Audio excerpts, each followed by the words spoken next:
உங்கள் லெஜண்ட் சரோனாவில் அக்ஷய திருதியை முன்னிட்டு தங்க நகைகளுக்கு பவுனுக்கு ரூபாய் 2000 தள்ளுபடி. ஏப்ரல் 22 முதல் மே 4 வரை. அக்ஷய திருதியை முன்னிட்டு தங்கம் மற்றும் வைர நகைகள் அதிரடியான தள்ளுபடி விலையில் நமது ஜிடி தங்க மாளிகை திண்டிவனத்தில். குமுதம் டிஜிட்டல் நண்பர்கள் அனைவருக்கும் மற்றும் அனைத்து இந்த வீடியோ பார்க்குற அனைவருக்கும் எனது பணிவான வணக்கங்கள்.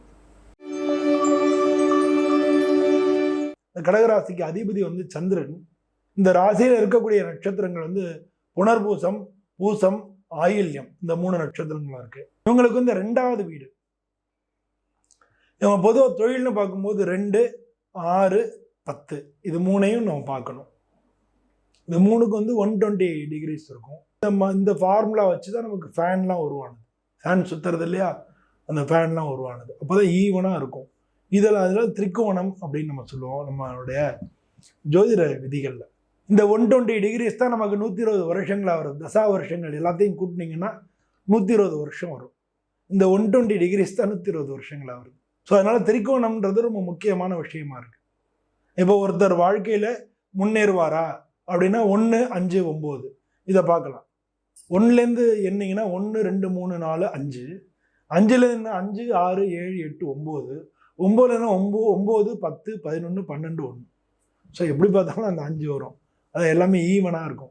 இதுக்கு திரிகோணம் அப்படின்னு பேர். பொதுவாக தொழிலுக்கு நமக்கு டிவிஷனல் சார்ட்ஸ் நிறையா இருக்குது. ராசி அம்சம்னு சொல்கிறோம் இல்லையா, அது மாதிரி டிவிஷனல் சார்ட்ஸ் நிறையா. தசாம்சம் அப்படின்றது நமக்கு தொழிலை நமக்கு குறிக்கும். ஸோ அந்த டிவிஷனல் சார்ட்ஸ் எல்லாம் பார்த்து இன்னைக்கு ஒவ்வொரு டிவிஷனல் சார்ட்ஸை பார்த்து அது மூலமாக பலன் எடுத்து சொல்கிறதுக்கு இட் வில் டேக் டைம்.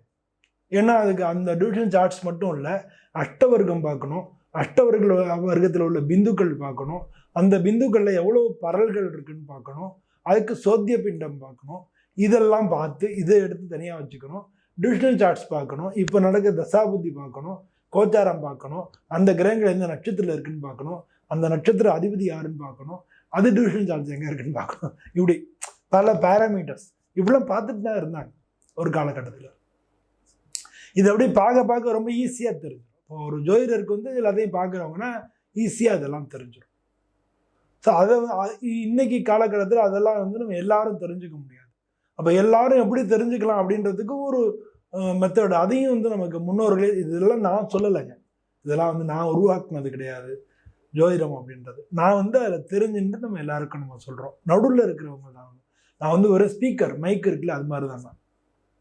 அதனால் நான் இதெல்லாம் உருவாக்கல, நான் அதெல்லாம் சொல்லலை. இதெல்லாம் ஏற்கனவே நமக்கு ரிஷிகள் கொடுத்துருக்காங்க, அதை தெரிஞ்சு நம்ம யூஸ் பண்ணுறோம், அவ்வளோதான்.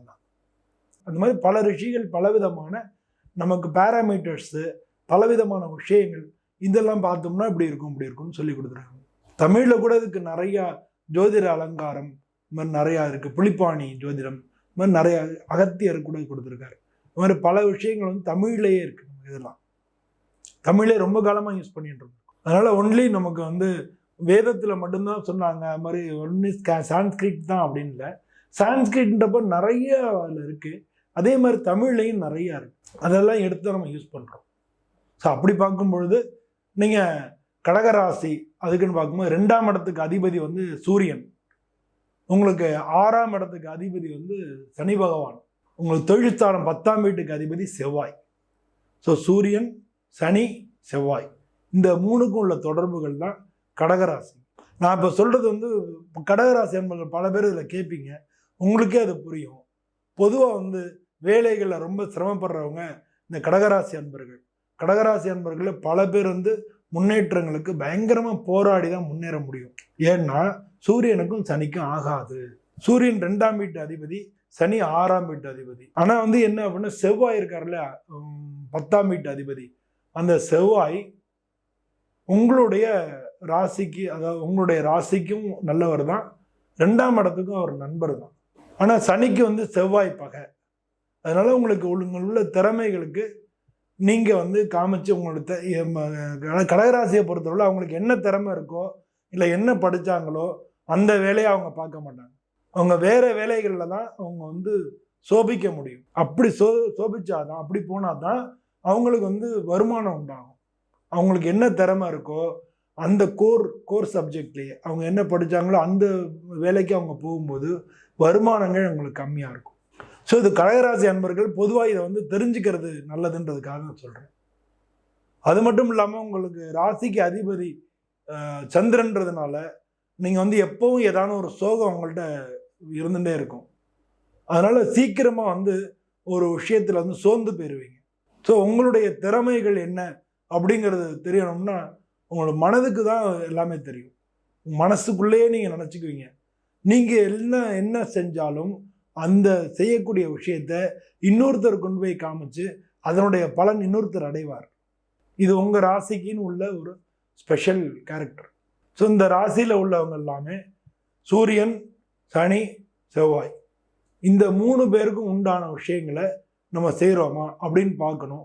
நீங்கள் உங்களுக்குள்ள திறமைகள் உள்ள சப்ஜெக்ட்லேருந்து விலகி நீங்கள் வந்து உங்களுக்கு வேறு எதில் இன்ட்ரெஸ்ட் இருக்கோ, உங்களுக்கு எதில் வந்து நாட்டம் அதிகமாக இருக்கோ அந்த தொழிலை தேர்ந்தெடுத்து போனீங்கன்னா நிச்சயமாக வெற்றி அடையிறது உறுதி. இந்த கடகராசியில் இருக்கக்கூடிய நட்சத்திரங்கள்னு பார்த்தோம்னா புனர்பூச நட்சத்திரம், அது குருவோட நட்சத்திரம். பல பேர் ஆன்மீகம் சம்பந்தப்பட்ட இடங்கள்ல அவங்க இருக்கலாம், இருந்தபோதும் பல பிரச்சனைகள்ல இருக்கலாம். இந்த குடும்ப வாழ்க்கையிலேருந்து எனக்கு வேண்டான்னு சொல்லி பிரிஞ்சு ஆன்மீகத்துக்கு போகிறவங்க பல பேர் வந்து இந்த கடகராசியில் உள்ளவங்க இருப்பாங்க. அதுவும் புனர்பூச நட்சத்திரமாக இருப்பாங்க. இவங்களில் பல பேர் வந்து திருமண வாழ்க்கையை துறந்து பெரிய பெரிய தொழில்களில் வந்து இப்போ வந்து சைக்ராட்டிஸ்ட்டு அவங்க வந்து இந்த ராசியில் இருக்கிறவங்க பல பேர் இருக்க முடியும். டாக்டர்ஸ் பல பேர் இந்த ராசியில் இருக்கிறவங்க இருக்க முடியும். அஸ்ட்ரானமி அது சம்மந்தப்பட்ட விஷயங்களில் இருக்க முடியும். விவசாயிகள் நிறைய பேர் இருக்க முடியும். விவசாயம் சார்ந்த தொழில்களில், நீர்நிலைகள் சம்மந்தப்பட்ட உள்ள தொழில்களில் அதெல்லாம் அவங்க இருக்க முடியும். ஹோட்டல், ரெஸ்டாரண்ட்டு அதில் உள்ளதில் ஒரு எல்லாரையும் வச்சு இது பண்ணுறாங்க இல்லையா, கட்ட பஞ்சாயத்து பண்ணி அது மூலமாக சம்பாதிக்கிறாங்க இல்லையா, அந்த மாதிரி இருக்கிறவங்க கூட இந்த ராசியில் கடகராசியில் இருக்கு. அவங்களெல்லாம் யாராலையும் ஜெயிக்கவே முடியாது. வெளிநாட்டில் பணிபுரியறவங்க பல பேர் கடகராசியாக இருப்பாங்க. டாக்டர்ஸு பல பேர் கடகராசியாக இருப்பாங்க. ஆனால் டாக்டர் தொழிலை உங்களால் பெரிய லெவலில் அச்சீவ் பண்ண முடியாமையும் இருக்கும். பணங்காசு விஷயத்துலையும் அச்சீவ் பண்ண முடியாமல் இருக்கும். இந்த கடகராசிக்காரங்க வந்து பொதுவாக அவங்க மது இந்த மாதிரியான விஷயங்களில் போனாங்கன்னா அடிக்ட் ஆனாங்கன்னா திருந்துறது, அதுலேருந்து மீண்டு வர்றது கஷ்டமாக இருக்கும். அதனால் அதில் அவங்க போகாமல் இருக்கிறது ரொம்ப ரொம்ப நல்லது. இவங்களுக்கு 6ஆம் வீட்டுக்கு அதிபதி சனி பகவான் அப்படின்றதுனாலேயே இவங்களுக்கு வந்து இவ்வளோ பிரச்சனைகள் வருது, எதிர்ப்புகள், தடைகள் வருது. இந்த 6ஆம் வீட்டுக்கு அதிபதி சனி பகவான்றதுனால இவங்களுக்கு பயங்கரமான திறமைகள் இருக்கும். ஆனால் இவங்க செய்கிற வேலைக்கு எல்லாத்துக்குமே இன்னொருத்தர் பேர் வாங்கிட்டு போயிடுவாங்க. அதனால கடகராசி அன்பர்கள் வந்து பொதுவாக இந்த மாதிரியான விஷயங்கள்லாம் பார்த்து அதை தெரிஞ்சுட்டு இருக்கும் பொழுது வாழ்க்கையில் நீங்கள் பெரிய உச்சங்களை அடைய முடியும்.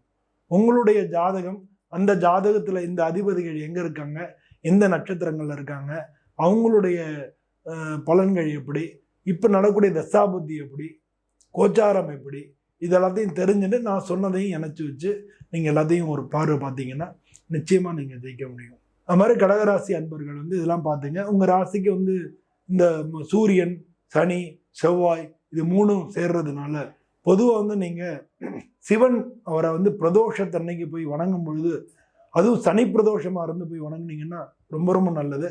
மாதத்துக்கு 2 தினம் வரும் பிரதோஷத்துக்கு. நீங்கள் விடாமல் எப்படி ஏதான ஒரு கோயிலில் போய் நீங்கள் வந்து சிவனை தரிசனம் பண்ணி அவரை வணங்கிட்டாலே உங்களுக்கு வாழ்க்கையில் மிக நல்ல பலன்கள். ஒவ்வொரு பிரதோஷத்துக்கு பிடிங்க. இந்த வருஷம் ஆரம்பிச்சிங்கன்னா அடுத்த வருஷம் உங்களுக்கு நல்ல லைஃப் ஆகும். எல்லோருக்கும் எல்லா விதத்துலையும் நல்லபடியாக அமையும். அதுவும் கடகராசி அன்பர்களுக்கு இப்போ வரக்கூடிய காலங்கள் வந்து அஷ்டமத்து சனி முடிஞ்சு உங்களுக்கு 9ஆம் இடத்துக்கு சனி பகவான் போகிறாரு.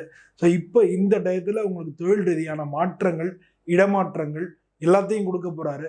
அதனால் இந்த வருஷத்தை பொறுத்தளவில் உங்களுக்கு மிக நல்லாவே இருக்க போகிறது.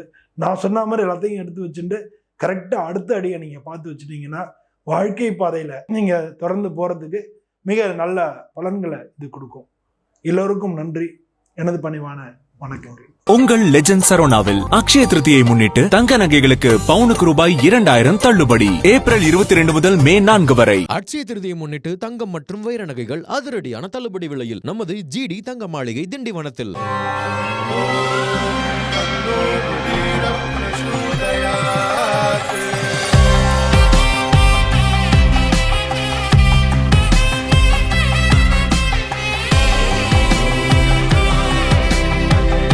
இந்த அக்ஷய திருதியில என் ஆத்மார்த்தமான ஆஃபர் உங்க லலிதாவோட ஏற்கனவே கம்மி சேதாரத்துல 1 இல்ல இன்னும் 2%, 3% கம்மி. வைர நகை கேரட்டுக்கு 6000 ரூபாய் கம்மி.